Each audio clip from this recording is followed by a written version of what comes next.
Today, we want to talk about why you need a CRM system to help you network successfully. Okay. What is a CRM? A lot of people see that word and just kind of gloss Yes. over it. They pretend they know what it Yes. means. The acronym. It means customer relationship management software. Mhm. And the two biggies you might see out there are HubSpot and Salesforce. Right. What they do is they allow a salesperson to track their calls Mhm. so that they can always be prepared. They can queue up calls appropriately. Right. It is an essential part of any salesperson's kind of bag of tricks from entry level all the way up. Right. Right. And the reason they have a system like this in place is to reduce the overwhelm Absolutely. and for there not to be opportunities for mistakes. And one of the things that we always feel so strongly about is any place where we can help you reduce the stress in the job seeking process, we want to do that for you. So Mhm. Susan actually said, wow, we should do something about this topic. Because it could be very helpful to our audience as they're navigating this process so that you do feel confident. You Mhm. don't feel like you're being unprofessional because you're making, overlapping Right, connections right, right. and as a place to track. And let's get real. What you are doing in this process is selling yourself. That's right. It is a right? sales call. So if the salespeople Mhm. of the world are using this, why shouldn't That's you right. be using it? That's right. Okay.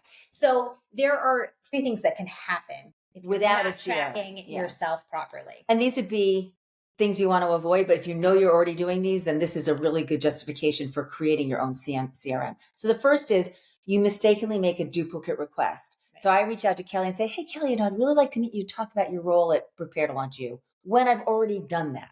Right. But I forgot because I didn't write it down. Mhm. Second example, you schedule a follow-up meeting, Right. but you forget what you talked about in the first meeting. Yes. So you're showing up unprepared. Yes. Bad luck. Mhm. And the third is you don't schedule a follow-up meeting when you either said you would Mhm. or you should have, right? Right. Not And good. so each one of those scenarios really do leave a bad impression on that connection. Mhm. And it really could cost you in landing a job, Yeah, right? it's certainly a missed opportunity for an important connection, Right. right? Right. So just as the successful salespeople use CRM, you can use it for your own kind of sales calls because, as we said, you're Right. selling you. Right. And you don't need to spend a lot of money on this. We No. don't need to go out and buy Salesforce Or and HubSpot. or HubSpot Yeah. or do any of that. Yep. You can do this relatively on the cheap, right? Yeah, our students do it in our programs. Yeah. They do it either in Excel or Google Sheets.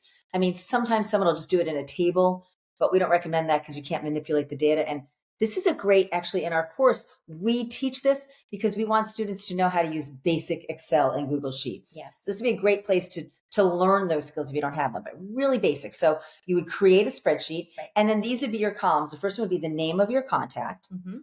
and then their phone number, Right. a live link to their email and their LinkedIn, just so they're right there in the table. So organized. Yeah. Then how you know this person. So I know Julie because Kelly introduced me. It's always important to remember what brought you to that person in the first place.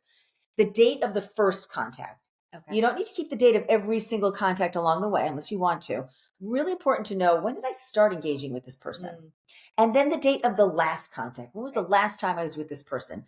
And then after that, what happened on that last contact? What did I talk about? What did I learn? Yeah. Because that's going to inform the next contact date. Well, and it's always really impressive when you connect with someone Mm-hmm. to even make notes, like even personal notes, like, when you're doing that back and forth Yep. relationship Yep. building, if they mention something about themselves, Yep. making a note of that and Yep. bringing that up again, it makes you memorable. It's interesting. My son's a musician. My oldest son's a musician. I was listening to a podcast about the music business, which is, just really overwhelming. And this longtime producer said, oh yeah, every time I meet someone, it could be a janitor, it could be anything. I make a little note in my phone, met so-and-so at this festival, because I never know who's going to be the right connectant. And he keeps it in a little document. And then he can meet someone 5 years later, another music festival, and say, I remember meeting you at such and such.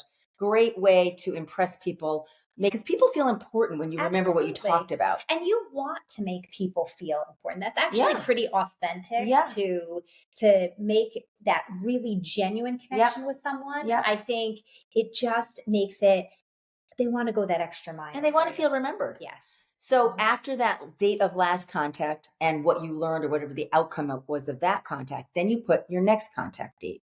So maybe you're on and you're every 30 days. Right. Maybe that's your tickler. Maybe it's somebody that wants you to check in with them every quarter, whatever it is. You put the date of the next time you're supposed to reach out to them.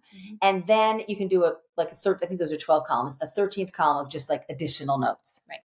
The key is what you can do now is manipulate the data, which you couldn't do this if you just wrote this on a form. But let's say it's June, it's the beginning of June. Yep. And I want to look at who am I supposed to be calling this month? Right. I can go to that column and sort that column. It'll show me all the people I need to call in June. Mm-hmm. Now, remember, when you start, like when we started, it was like one or two people. Right.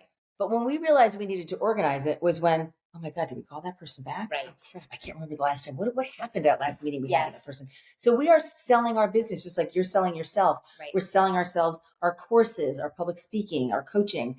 We need to keep track of that. When we do it, we make it easier for ourselves. So every month, these are the people we need to call, and then take a look. What am I talking to them about? Yeah. Right. You could also maybe sort it. Let's say you're really good at networking, and I mean, we should do this. We haven't even done this, but let's take a look at who is the person who has connected us to the most people.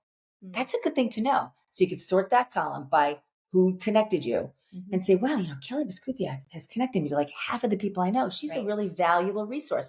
Maybe I should take her out to lunch. Right. Or maybe I should just call her up and say, I just want you to know that I've been able to grow my business or grow my network or land a job because you were so helpful. Right. Right. And some of this, Susan, it feels organic, right? And you can do that for a finite period of time. Yeah.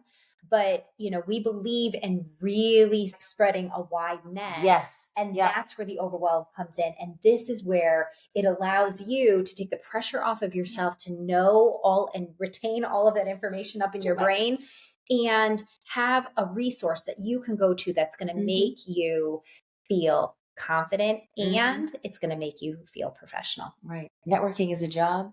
Creating this personal CRM is going to make sure that you do it really well. So if you liked what you heard today, you can like and subscribe. You can also learn more about our programming at www.preparetolaunchu.com. Thanks.